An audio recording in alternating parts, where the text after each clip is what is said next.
Welcome to The Digital Disciple, where faith meets curiosity and scripture meets search history.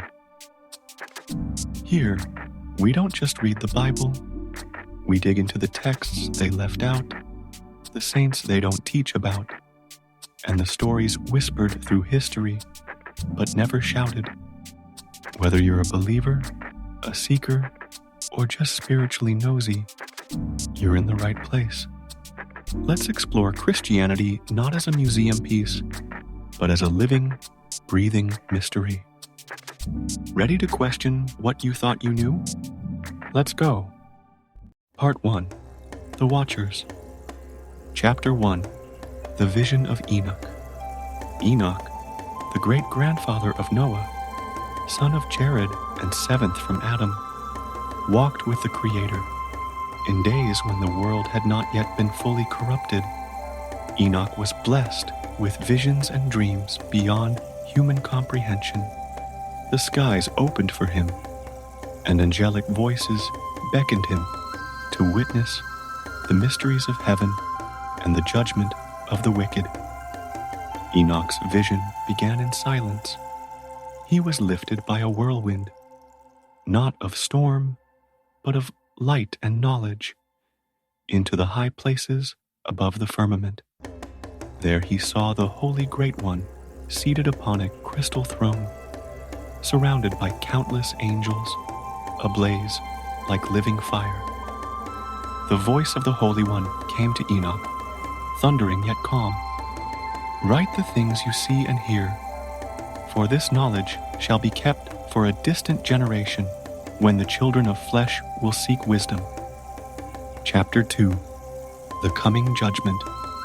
The angels showed Enoch the creation of the heavens and the earth, the cycles of the sun and moon, the changing of the stars, and the eternal winds. He beheld the secret storehouses of snow and hail, and the roaring waters beneath the earth. A voice spoke, "All is balanced by the hand of the Most High, and all injustice shall be weighed upon the scales. The earth shall groan under the corruption of man, and the righteous shall cry out, 'Behold, judgment comes swiftly.'" Enoch saw the mountains tremble, the oceans surge in rebellion, and the stars weep for the fallen earth. He was told that a time would come when the wicked would be separated from the just, and eternal chains would be forged for those who defy the divine law. Chapter 3. The Descent of the Watchers. In those ancient days, 200 angels descended upon Mount Hermon, led by a mighty being named Semyaza. They were called the Watchers, for their task was to observe mankind. Yet desire overtook duty, and they lusted after the daughters of men. They made a pact upon the mountain, each binding himself by curse and oath to carry out their desire.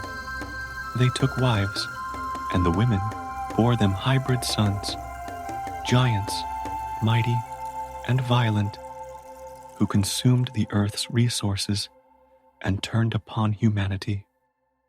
These giants, the Nephilim, taught mankind forbidden knowledge. Azazel, one of the Watchers, revealed secrets of warfare, metalwork, and ornamentation. Others taught astrology, enchantments, root cutting, and the signs of the sky. Chapter 4. The Cry of the Earth. The earth, tormented by blood and fire, raised its voice to the heavens. The souls of the righteous slain cried out beneath the throne of the Most High, begging for justice. The corruption of the Watchers poisoned all life. Michael, Uriel, Raphael, and Gabriel, the 4 archangels, heard the cries and brought the report before the Lord of Spirits. His judgment was swift. "To Azazel," said the Lord, "bind him hand and foot, and cast him into the darkness, into the desert of Dudael. Cover his face, and let him dwell in darkness until the great judgment. To Semyaza and his host, bind them beneath the mountains until 70 generations pass, then cast them into the abyss of fire. Chapter 5. Enoch's Intercession. The Watchers, now imprisoned and fallen, pleaded with Enoch to speak on their behalf. He wrote their petition and brought it before the Holy One. But the answer was sorrowful. They shall have no peace. Enoch was then shown the heavenly tablets, records of all that has been, is, and will be. He saw the names of the righteous inscribed in light, and the names of the fallen in darkness. The Lord spoke to Enoch, "Go, speak to the watchers. Though you were once holy, you defiled yourselves. You have led men astray and birthed destruction. You shall never return to heaven." Part 2. The Parables of Enoch. Chapter 1. The first parable. The coming of the righteous one. In the first of the 3 heavenly parables given to Enoch, he beheld a vision of one whose face shone like the sun, and whose presence made even the angels tremble. This was the chosen one, the elect one, who would arise in the midst of the earth in the last days to judge kings and mighty men who had exalted themselves above the stars of heaven.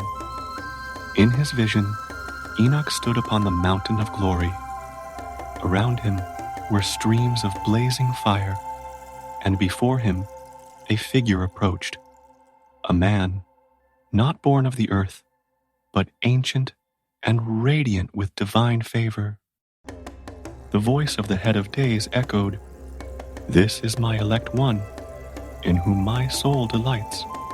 He shall dwell among them, and no evil shall stand before him." The kings of the earth, who had once rejoiced in their power, shall cower. They shall see him and be seized with dread, for the time of recompense shall arrive. Chapter 2. The dwelling of the righteous and the elect one. Enoch was shown a hidden place prepared for the righteous. This was not of the world, but a realm of peace and splendor. Its walls were made of crystal, and its rivers of light. Here the righteous awaited the day of light, when their names would be lifted from the dust. Within this realm, the elect one walked among them. His words were gentle, his justice perfect. The fallen angels who had corrupted mankind would look upon this place in anguish, for they had forfeited their chance to enter. Chapter 3. The Secrets of the Stars and Lightning. The angels of knowledge led Enoch into the mysteries of heaven. He was shown the courses of the luminaries, the paths of the sun and moon, and the governing spirits of time. Each star was alive, obedient to its appointed law. Uriel, the angel who governed the heavenly lights, spoke, "Each light has a purpose and a time. Nothing wanders aimlessly. Even the stars grieve when the earth is defiled." Then Enoch was shown the spirits of the storm, the lightning that listens to commands, the thunder that has a soul, and the winds that carry divine messages. All forces of nature, once thought chaotic, were revealed as ministers of order. Chapter 4. The Vision of the Future World. The second parable came upon Enoch like a dream of eternity. He saw generations unborn, cities not yet built, and souls not yet breathed into clay. The earth was renewed, a world of justice, where sorrow would be no more. The chosen one stood as judge and shepherd. Thrones were overturned, and the proud made low. Those who had worshipped idols and spilled innocent blood were gathered for judgment. Look, a voice said to Enoch, these are the books of life and death. The names of the righteous are inscribed in glory.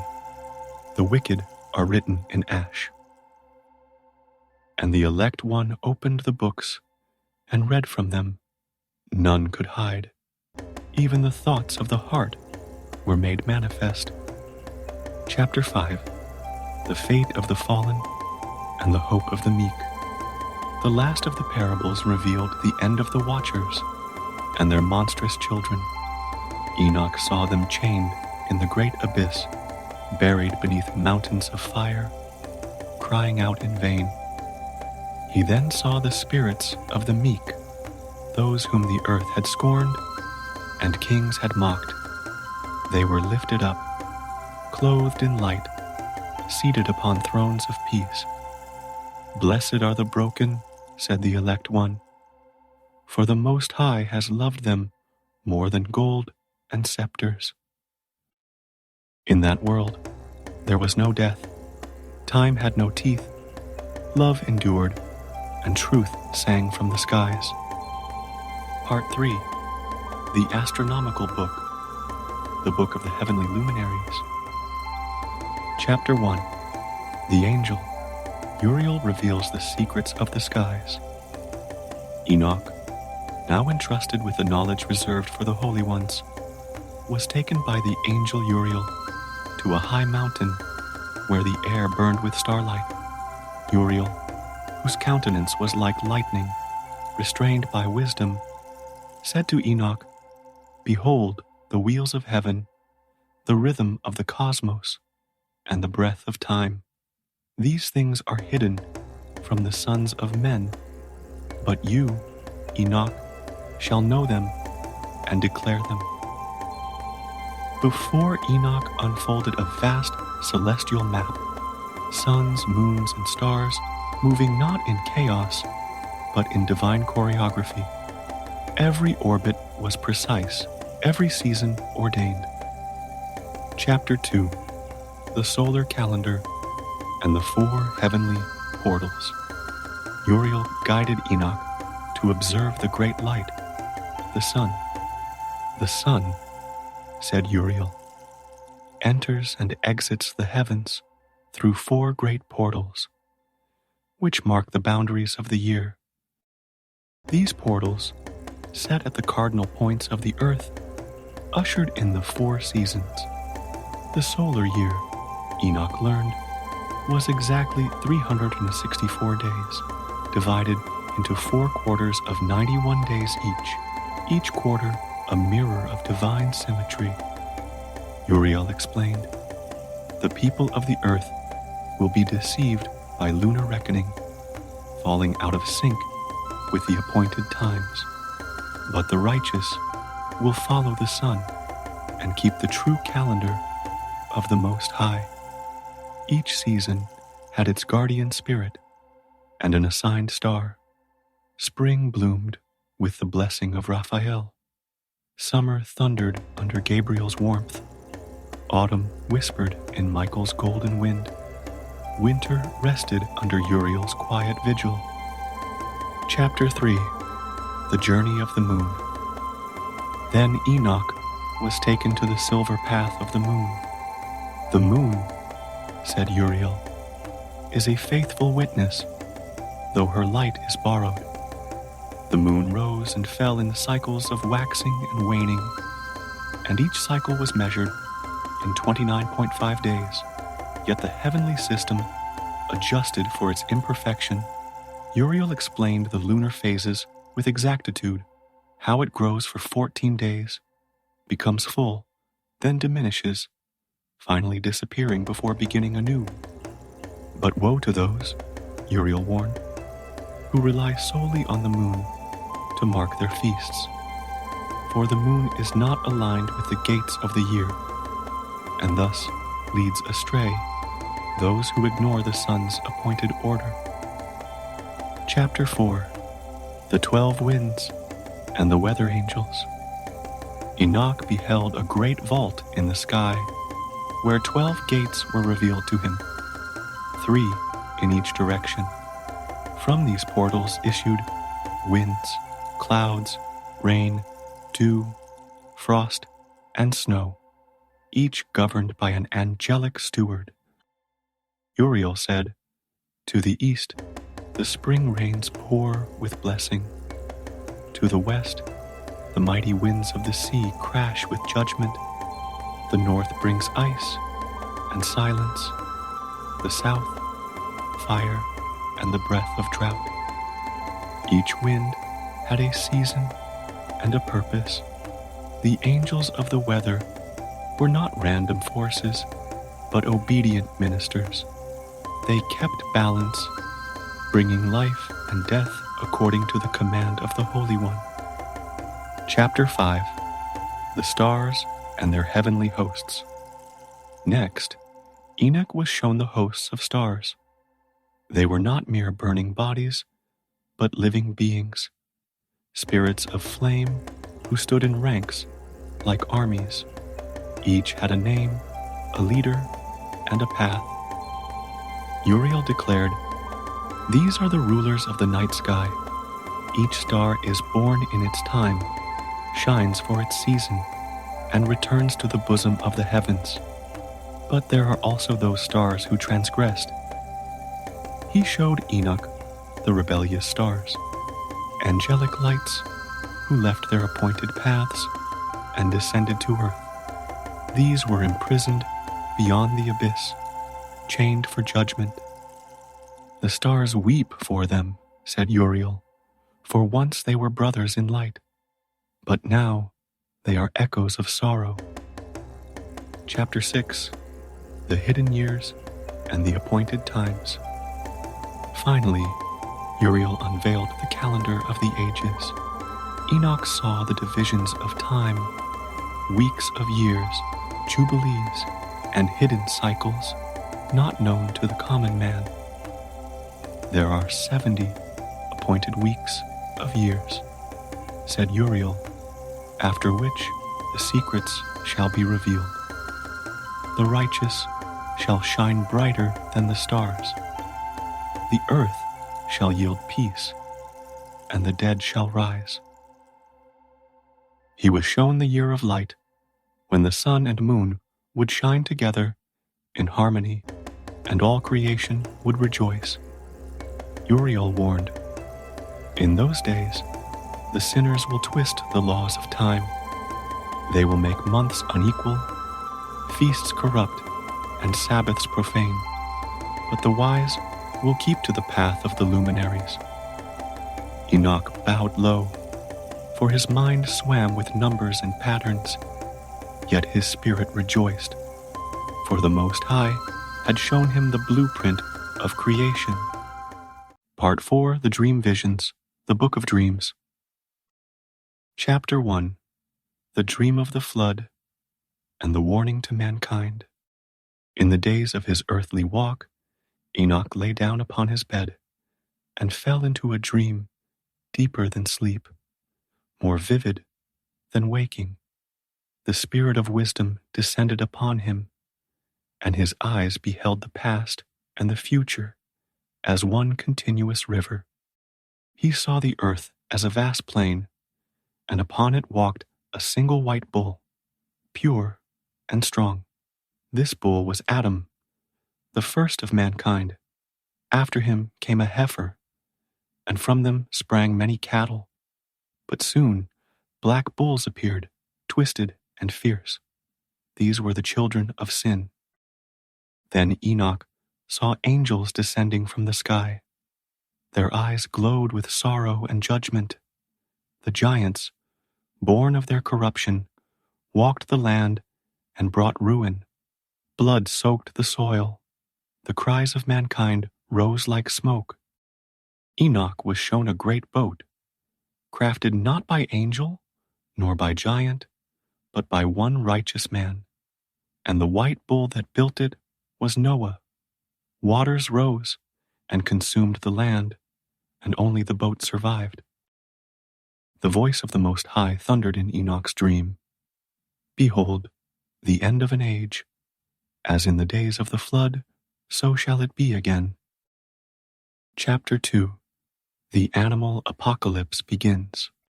Then Enoch's dream shifted. He saw all of human history unfold as a grand allegory of animals.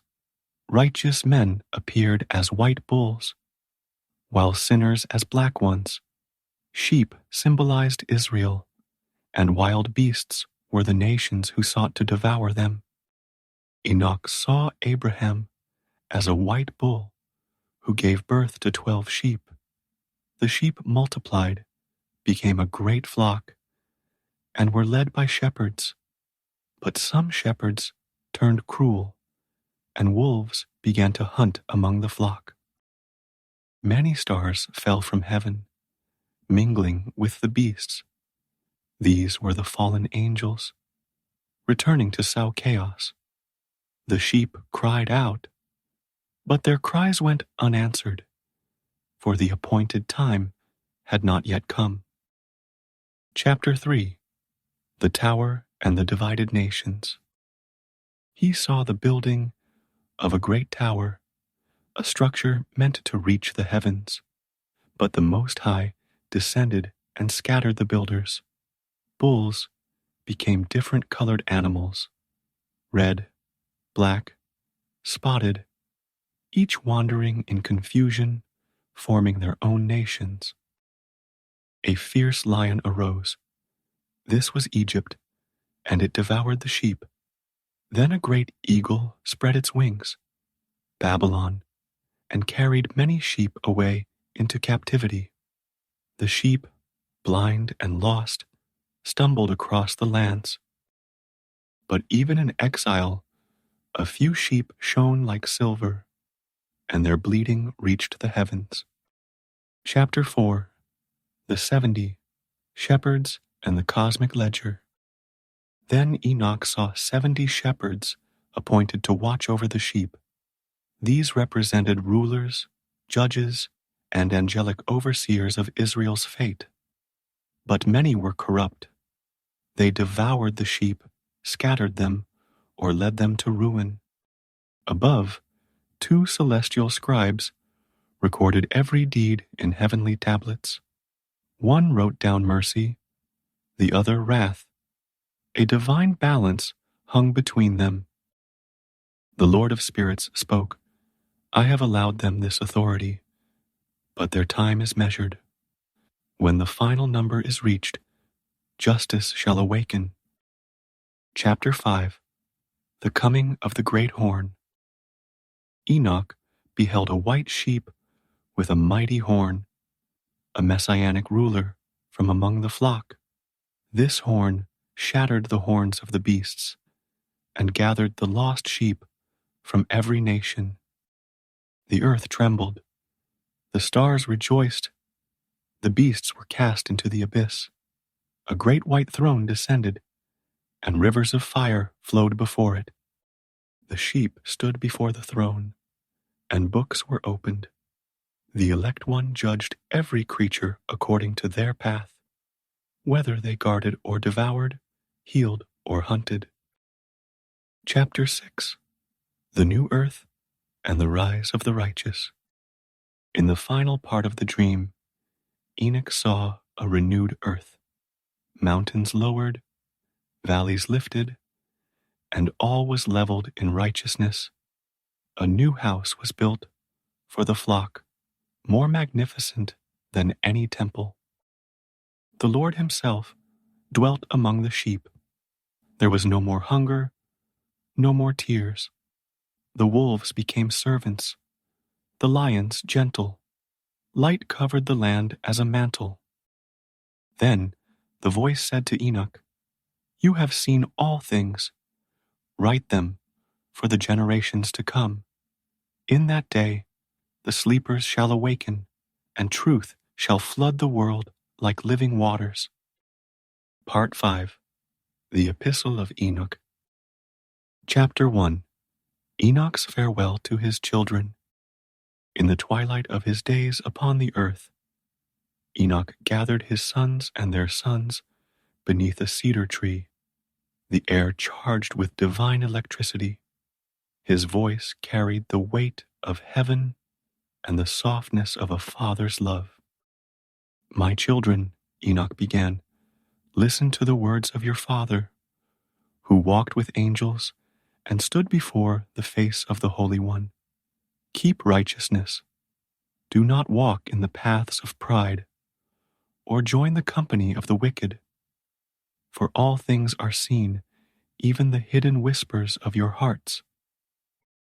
He spoke of the fate of souls, the righteous shining like stars, and the wicked cast into pits where time itself forgets them.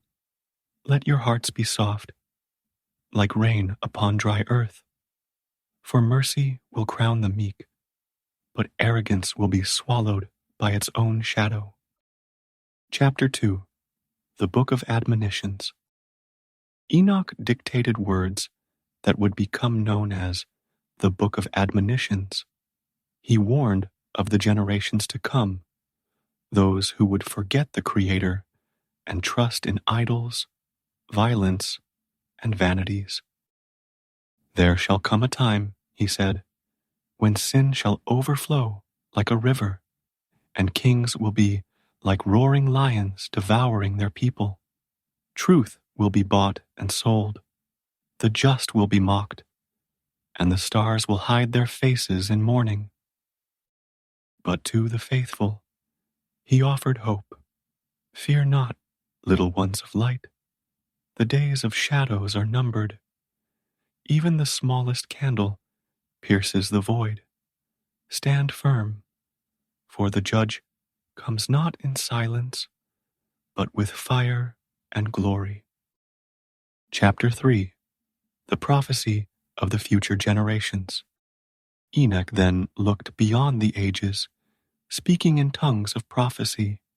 He saw empires rise and crumble, blood-stained altars, towers reaching the heavens, and the trembling of stars. "A generation will come," he declared, "when knowledge shall increase, and machines shall speak. But the hearts of men will grow cold, and they shall make war even in the heavens." He saw a final war between light and darkness. Angels clashed with dragons of flame. The earth groaned beneath the weight of wickedness, but from the east rose a mountain of light, and upon it stood the elect one, crowned with many stars. Chapter 4. The Seven Mountains and the Eternal Kingdom. In vision, Enoch beheld 7 mountains, each crowned with precious stones: gold, pearl, onyx, sapphire, emerald, ruby, and topaz. "These," said the angel who guided him, "are the foundations of the world to come." At the summit of the central mountain, a throne of living fire blazed. The Ancient of Days sat upon it, surrounded by wheels of flame and rivers of stars. All creation stood before him. Books were opened, one for every soul, and the voice of the Most High echoed across the galaxies. "Let the righteous enter into joy. Let the wicked be forgotten." Chapter 5. Enoch's Ascent and Final Blessing. Then came the day of Enoch's departure. A whirlwind of fire and thunder wrapped around him, and the ground beneath his feet ceased to know his weight. His sons wept, but Enoch smiled. "Do not mourn, my children. I go to my true home, where time bows to the Holy One. But my words shall remain, like seeds buried in the soil of your souls." He rose into the sky, passing through veils of light, escorted by hosts of angels. Trumpets sang, stars danced, and heaven welcomed the man who had walked between two worlds. Thus ends the Epistle of Enoch, the faithful scribe, the walker of heaven, the seer of eternity. The end of the Book of Enoch. But perhaps, as Enoch might say, the end is but a gate, and behind every gate another revelation waits. Thanks for joining this journey through the ancient and the untold. If this stirred something in you, a question, a fire, or just a raised eyebrow, you know what to do. Like, subscribe, and hit that bell so you don't miss the stories they forgot to tell. And remember, even in a digital age, the truth is still out there, written in stone, whispered by saints, and waiting to be rediscovered. Stay curious, stay humble, stay lit. This is the Digital Disciple. See you next time.